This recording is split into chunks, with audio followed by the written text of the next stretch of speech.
Good day. Here are the stories for the Manila Times for Saturday, January 23, 2021. Funding problems have forced the COVID-19 Vaccines Global Access or COVAX facility to reduce the Philippines' allotment of COVID-19 vaccines. The Department of Health has confirmed that the COVAX facility has dialed down its initial target to supply vaccines to inoculate 20% of the country's population to 15 to 16%.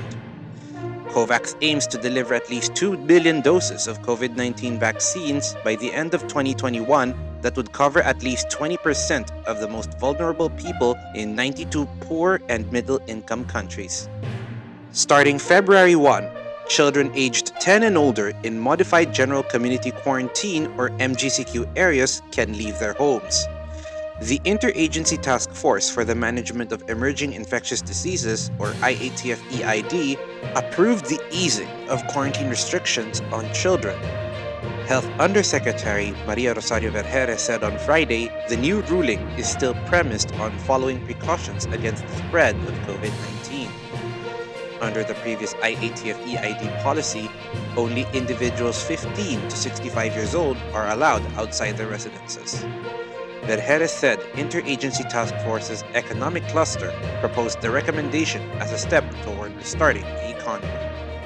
The management of the Light Rail Transit Authority, or LRTA, had been investigating irregularities in the purchase of the 170.3 million pesos worth of equipment for LRT2 long before the Philippine Anti-Corruption Commission launched its own probe.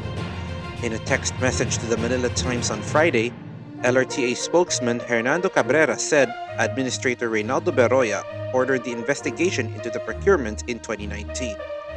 A magnitude 7.1 earthquake shook Mindanao on Thursday night but left no major damage because it originated too deep beneath the sea. The Philippine Institute of Volcanology and Seismology, or PHIVOLCS, said the quake struck at 8:23 p.m. on Thursday, 244 kilometers off the coastal town of Jose Abad Santos in Davao Occidental. PHIVOLCS said the epicenter was at a depth of 116 kilometers. It did not issue a tsunami warning. The government has allowed a second test for COVID-19 for inbound passengers 5 days after their arrival in the country instead of the required 14-day quarantine, Malacanang announced on Friday.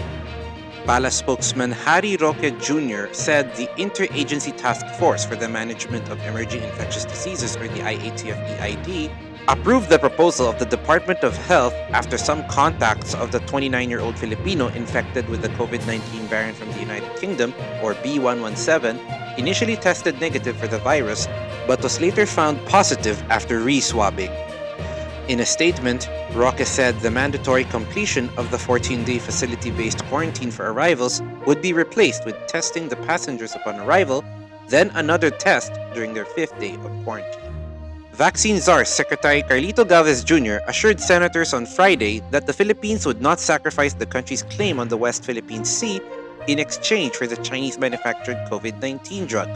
The National Task Force Against COVID-19 chief implementer issued the statement at the third public hearing of the Senate Committee of the Whole after Senator Ana Cerecia Risa Ontiveros expressed fears that the possible preference for Sinovac might weaken the Philippines' territorial claim. Galvez said the differences between the two countries should be set aside as the selection of the vaccine to be purchased by the government is science-based. In business, banking giant Standard Chartered Bank is projecting a modest Philippine economic recovery this year as it sees consumption to remain soft this year.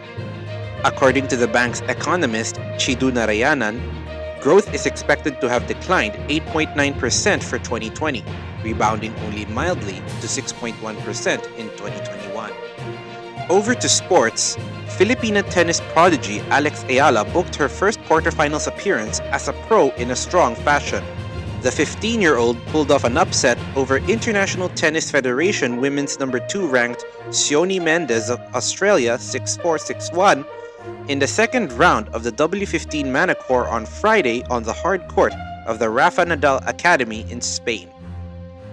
Yen Macabenta and Ramon Tufo are today's front page columnists. Macabenta discusses the ongoing hearing at the Senate on COVID-19 vaccines, while Tufo talks about a libel complaint that was meant to humiliate him.